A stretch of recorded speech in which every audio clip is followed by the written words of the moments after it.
여러분, 콩쥐 팥쥐 이야기 많이 들어보셨죠?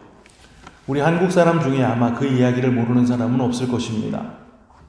일찍 엄마를 잃고 계모와 계모의 딸 팥쥐에게 가정 고초를 겪는 착한 소녀 콩쥐의 이야기죠. 하루는 팥쥐 모녀가 이웃 마을 잔치에 가면서 잔치에 가고 싶었던 콩쥐에게 너도 잔치에 가려면 밑 빠진 독에다가 물을 채워놓고 와라 라는 말도 안 되는 일을 시켰습니다. 그런데 콩쥐가 두꺼비의 도움으로 독에 물을 채우고 암소가 건네준 꽃신을 신고 잔치에 가서 원님을 만나고 결혼을 하게 된다는 이야기예요.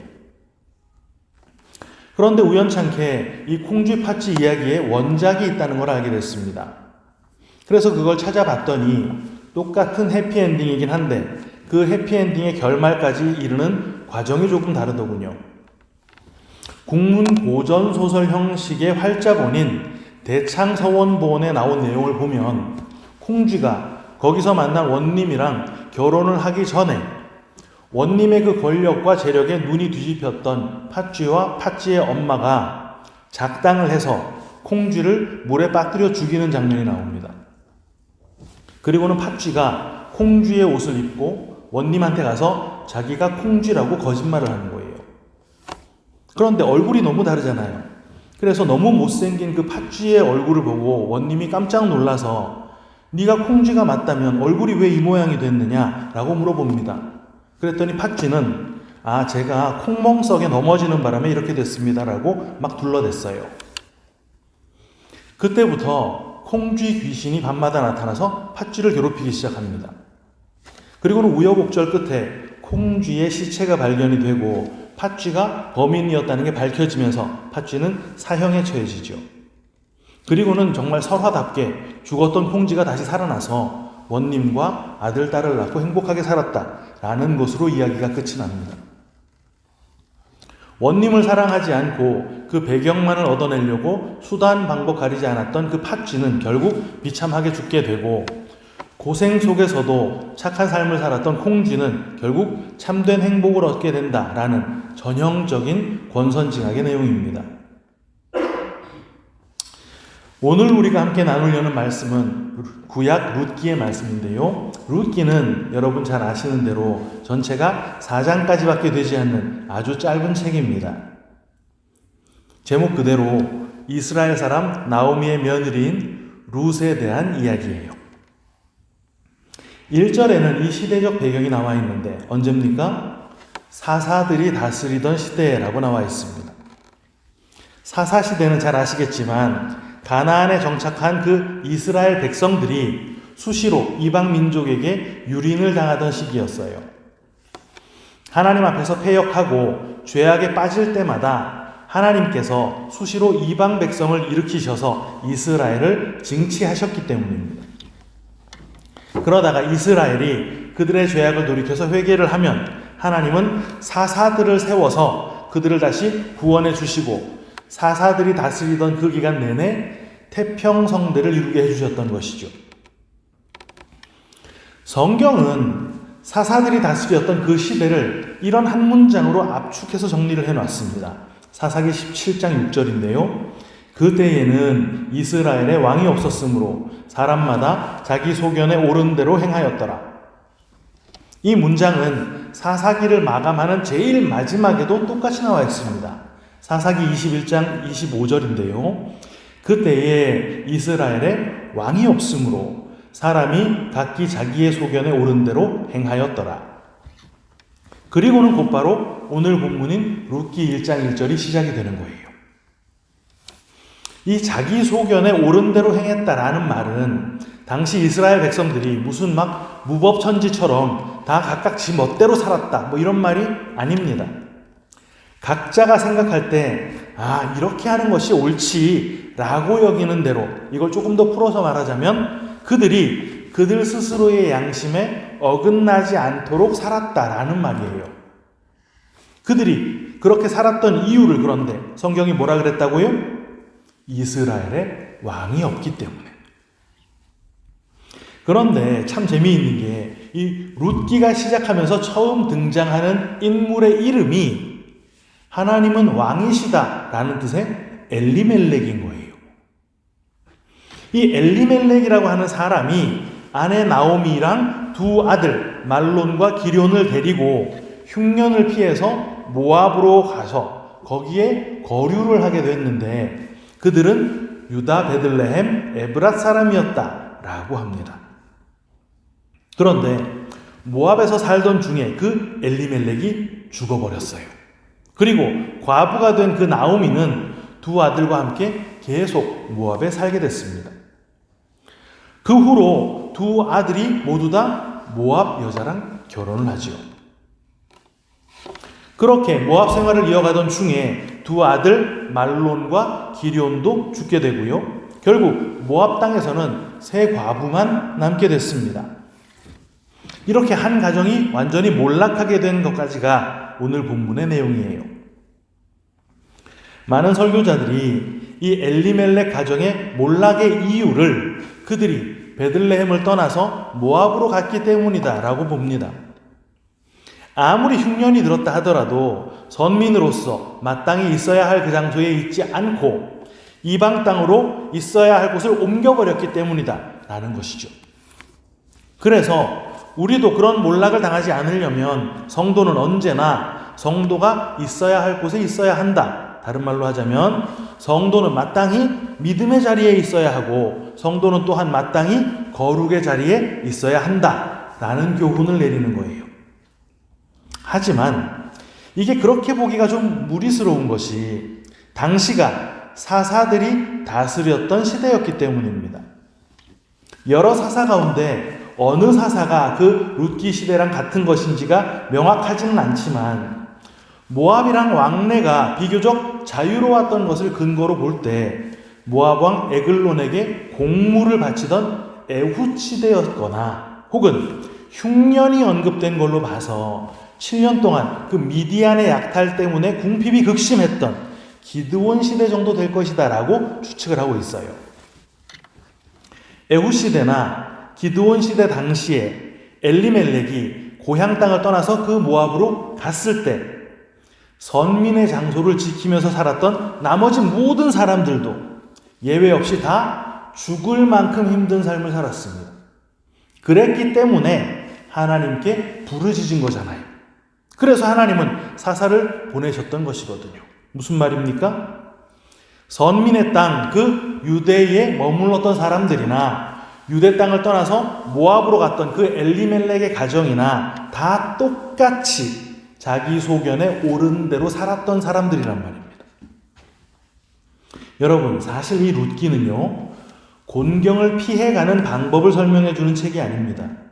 룻기는 결론부터 말씀을 드리자면 자기 소견에 옳은 대로 살아가는 그 선민들을 하나님이 어떻게 하나님의 뜻에 따르는 자로 빚어가시는가 하는 걸 보여주는 책인 거예요.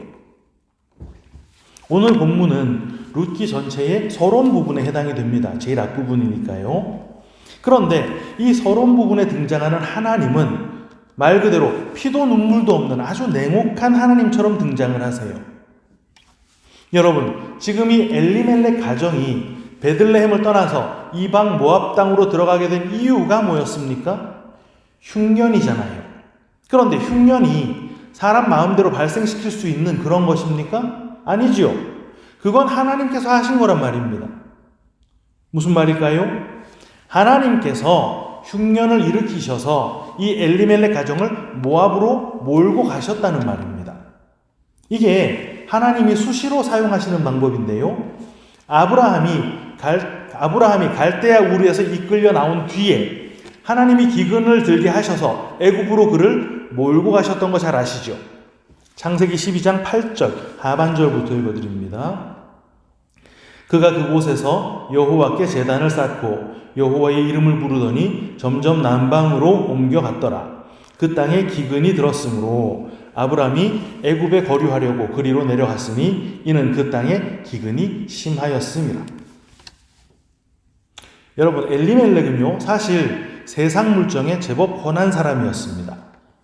룻기 1장 21절을 보면 나오미가 이렇게 말하는 부분이 있어요. 상반절만 읽어드립니다.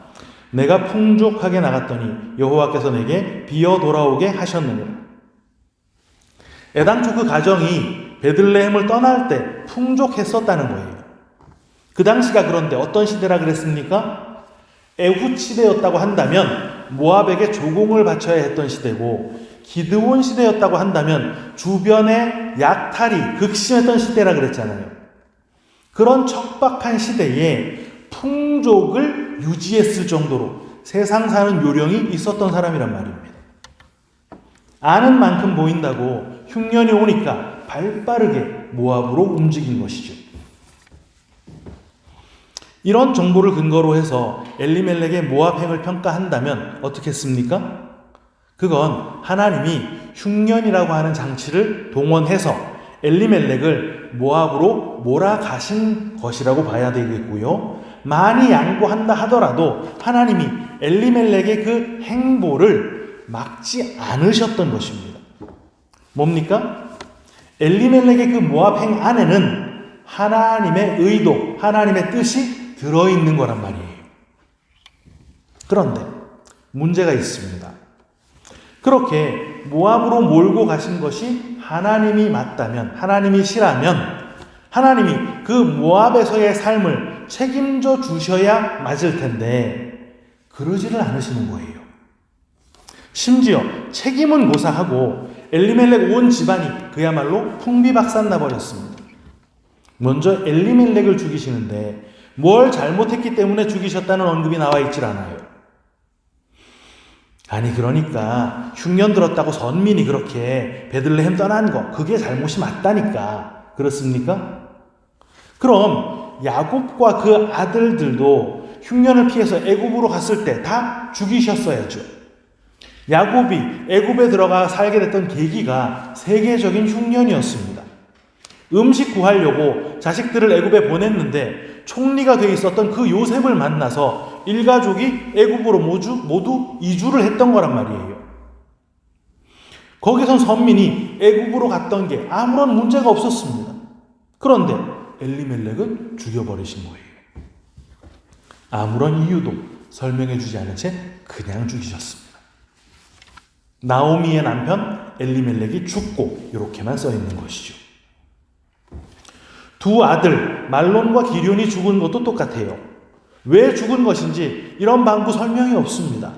이 또한 말론과 기럐 두 사람이 다 죽고 라고만 해놓은 것이죠.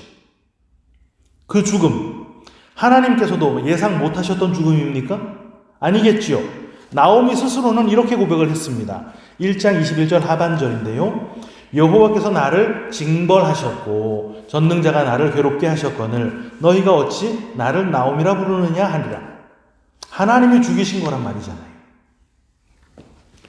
여기까지를 나오미의 입장과 관점에서 정리하면 이렇습니다. 지금 나오미의 상황은 소견에 오른 대로 양심에 따라 선량한 방법으로 건전한 풍족함을 누리고 있었던 그 나오미를 하나님이 흉년을 이용해서 이방 땅 모압으로 이끌어내시고서 거기서 의지할 모든 것을 다 털어내버린 상황이란 말이에요. 여러분, 이 상황은요, 모든 선민들, 모든 성도들이 하나님의 자녀로 빚어져 가기 위해서 예외 없이 필연적으로 통과하는 과정입니다. 성도는 언제 성도가 되는 것입니까? 교회에 첫발 디디는 순간부터인가요? 아니면 그래 내가 제대로 예수 믿어야지 이렇게 결단하는 순간부터입니까? 아니요. 성도는 이미 만세 전에 성도로 택하심을 얻고 성도의 신분이 확정되는 것입니다. 에베소서 1장 3절부터 5절 찬송하리로다 하나님 곧 우리 주 예수 그리스도의 아버지께서 그리스도 안에서 하늘에 속한 모든 신령한 복을 우리에게 주시되 곧 창세 전에 그리스도 안에서 우리를 택하사 우리로 그 사랑 안에서 그 앞에 거룩하고 흠이 없게 하시려고 그 기쁘신 뜻대로 우리를 예정하사 예수 그리스도로 말미암아 자기의 아들들이 되게 하셨으니. 확실하지요? 그래서 성도의 본질은 나옴이라는 말입니다. 왜? 나옴이라는 이름의 뜻이 즐거움, 희락, 행복 이런 것이거든요. 그 즐거움, 희락, 행복이 언제 있었습니까? 남편 엘리멜렉이 있을 때였습니다. 엘리멜렉의 뜻이 뭐라고요? 하나님은 왕이시다. 엘리멜렉의 그 엘이라는 말이 하나님인데요. 이 엘이라는 말의 어원을 보면 그 엘은 그냥 하나님이 아닙니다. 엘이라는 말은 강함, 능력을 뜻하는 울에서 파생된 말이에요. 그리고 그 엘이라는 말을 복수형으로 썼을 때 우리가 잘 아는 엘로힘, 뭡니까? 하나님이 되는 것이거든요. 멜렉은 잘 아시는 대로 왕이라는 뜻이죠. 그럼 엘리멜렉이라고 하는 이름을 제대로 다 풀면 어떻게 되겠습니까? 왕이신 능력의 하나님이 됩니다. 이게 아내인 나오미를 나오미 되게, 기쁨이 되게, 희락이 되게 하는 조건이란 말이에요. 왕이신 능력의 하나님이 내 남편 상태일 때 신부인 내가 나오미, 기쁨, 희락이 된다는 말입니다. 그런데 여러분, 이제 잘 한번 생각을 해보세요. 그 시대는 사사의 시대라 그랬는데 그 시대의 사람들이 각자 소견에 옳은 대로 행한 이유를 성경이 뭐라고 밝혔다 그랬습니까? 왕이 없었기 때문이라 그랬잖아요. 그럼 지금 이 엘리멜렉, 왕이신 능력의 하나님이라는 이름의 존재를 남편으로 둔 그 나오미에게도 왕은 없다는 말이겠네요. 그럼 왕이 없는 나오미의 남편 엘리멜렉이라는 이름의 뜻에서 왕을 빼버린다면, 왜 왕은 없다 그랬습니까? 그럼 그 남편의 이름은 뭐가 되겠습니까? 왕이신 능력의 하나님에서 왕이 빠지니까 능력의 하나님이 되겠죠.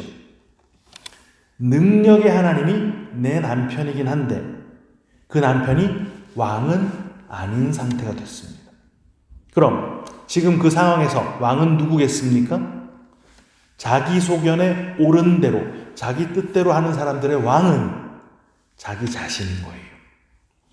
선민이라는 인간들이 다 왕의 자리에 기어 올라가서 왕이신 능력의 하나님 말고 그냥 능력의 하나님을 내 남편으로 삼아서 종 부리듯 막 부리면서 사는 것입니다. 그러면서 즐거움에 취해 사는 것이죠. 누가? 선민이라는 자들이. 성경은 바로 그걸 죄라고 하는 것입니다. 여러분, 이스라엘은요, 사실 단 한 번도 하나님을 버린 적이 없습니다. 아무리 힘이 들어도, 아무리 어려운 상황이 됐어도 그들은 하나님에 대한 그 사랑을 그들의 율법 준수와 선행으로 증명을 해냈어요. 그런 기조는 예수님의 시대까지 이어져 내려갔습니다. 11조와 헌물 이거 아끼지 않고 다 드렸고요. 금식도 도에 지나도록 일주일에 막 2번씩 1년에 100번 했다 그랬잖아요. 그런데 하나님은 이스라엘이 하나님을 버렸다고 수시로 화를 내셨습니다. 왜? 그들이 배신하지 않으려고 애썼던 하나님은 왕이신 하나님이 아니라 능력의 하나님이었거든요. 내가 원하는 걸 척척 들어주는, 소원 성취해주는 하나님이었단 말입니다. 그걸 성경이 우상숭배라고 하는 것이고 그걸 바알과 아세라를 섬겼어 라고 말을 하는 거예요. 바알과 아세라가 뭡니까? 풍요와 다산의 신이거든요. 이스라엘이 하나님, 저는 하나님보다 바알과 아세라가 더 좋아요 이랬다는 게 아니라 말로는 하나님 하면서 그 하나님한테 얻어내려고 했던 것이 고작 풍요와 다산 이런 거였다는 말을 하는 것입니다. 그게 바알과 아세라를 섬긴 거란 말이에요. 그때 하나님께서는 친히 흉년을 동원하셔서 나오미를 몰고 가십니다. 어디로? 모압으로. 모압은 그 뜻이 아버지로부터라는 뜻이에요. 그럼 하나님이 지금 거기에서 뭐 하시겠다는 말이겠습니까? 아버지 노릇 하시겠다는 말입니다. 아버지 노릇이 뭔데요? 하고 싶은 거, 먹고 싶은 거, 갖고 싶은 거 이거 다 해주고 다 사주고 소원 들어주는 그런 역할입니까? 아니에요. 그런 아버지는 지금 나오미가 남편으로 붙들고 있었던 능력의 하나님일 뿐입니다. 그런 하나님은 왕이 아니라 왕좌에 앉아있는 나에게 호구가 잡혀있는 하나님일 뿐이죠. 진짜 아버지의 노릇은 바로잡는 것입니다. 잠언 3장 12절. 대저 여호와께서 그 사랑하시는 자를 징계하시기를 마치 아비가 그 기뻐하는 아들을 징계함 같이 하시는가. 그런데 그 징계가 뭘 바로잡습니까? 나에게서 그 호구 잡힌 하나님, 우상 상태로 머물러 있는 하나님을 없애버리시는 것입니다. 내 소원을 들어주던 남편, 그 하나님이 내 삶에서 사라져버리는 거예요. 어떻게 됩니까? 즐거움이 사라지게 됩니다. 이제 나오미는 더 이상 나오미가 아닌 것이죠. 곧이어 두 아들도 죽습니다. 바라볼 희망도 다 사라져버린 거예요.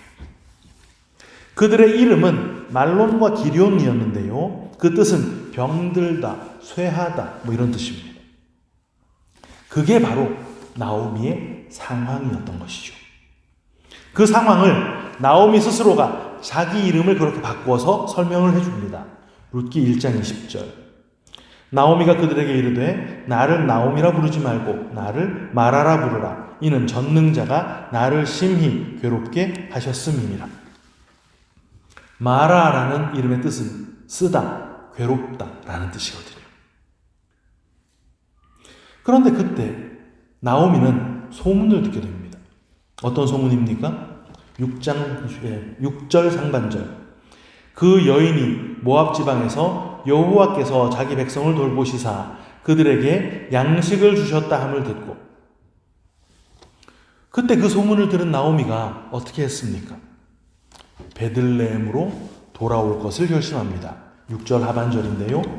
이에 두 며느리와 함께 일어나 모압 지방에서 돌아오려 하여. 왜? 베들레헴에 양식이 있으니까요. 그런데 양식이 있는데 그 양식 어떤 양식입니까?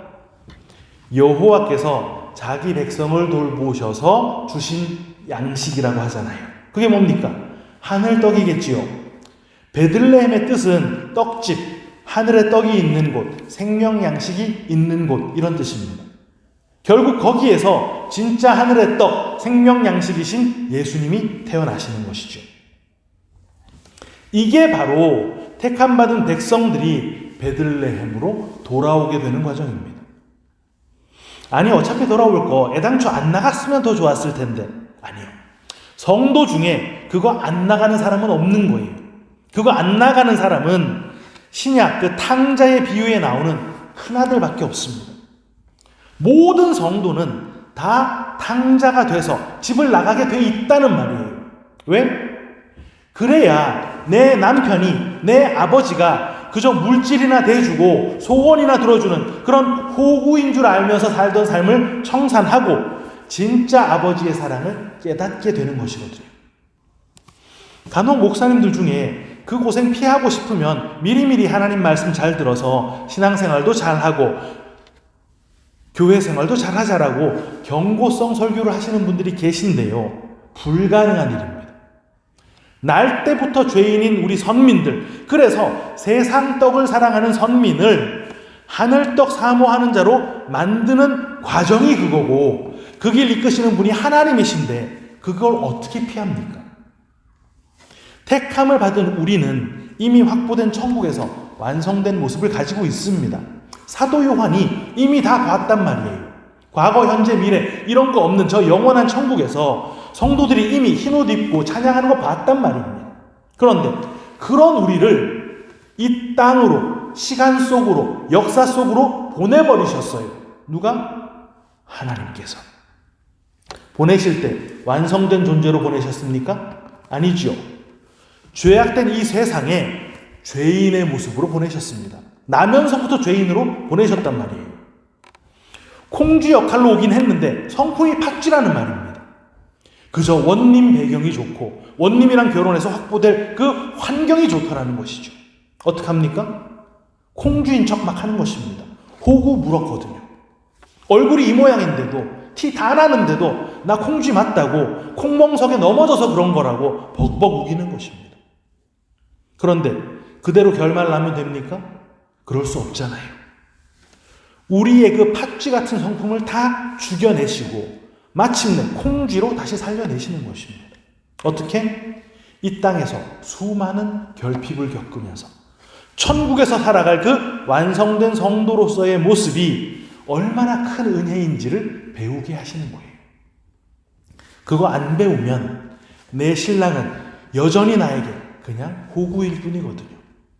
그래서 왕 없이 내 소견에 오른 대로 살아가는 우리, 다른 말로 내가 왕이 되어서 살아가는 우리를 왕좌에서 밀어내시는 것입니다. 그리고는 친히 그 왕의 자리에 앉으셔서 우리의 그냥 남편이 아닌 왕이신 남편으로 자리매김을 하시는 거예요.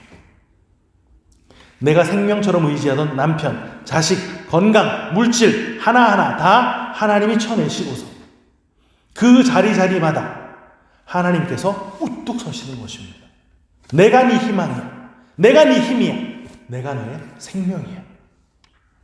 그게 우리 성도들을 모압으로 인도해내신 하나님의 참뜻 사랑이었던 것입니다. 그리고 우리는 그 모압에서 호구로 붙들고 있었던 남편을 잃고 왕좌에서 내려오는 거예요. 그때 왕좌에서 내려온 우리를 베들레헴으로 다시 불러들이시는 것. 이게 성경에 반복되어 있는 내용입니다. 아담과 하와를 에덴 동산에서 선악과 따먹도록 놔두시고서 에덴 밖으로 내치셨죠.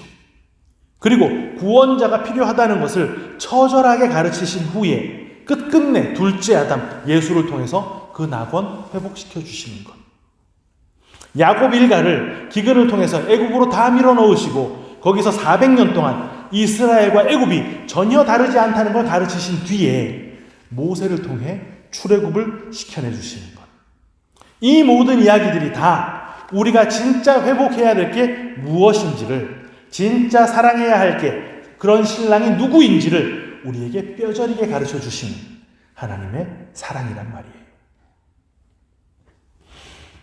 사랑하는 반석교회 성도 여러분, 세상살이 고민되십니까? 아무 희망도 없는데 어떻게 살아야 될까 고민도 좀 되시나요? 걱정할 필요가 없습니다. 성도에게는 확보된 미래, 확보된 신분, 확보된 생명이 있거든요. 우리에게 이미 천국이 완성되어 있다는 말입니다.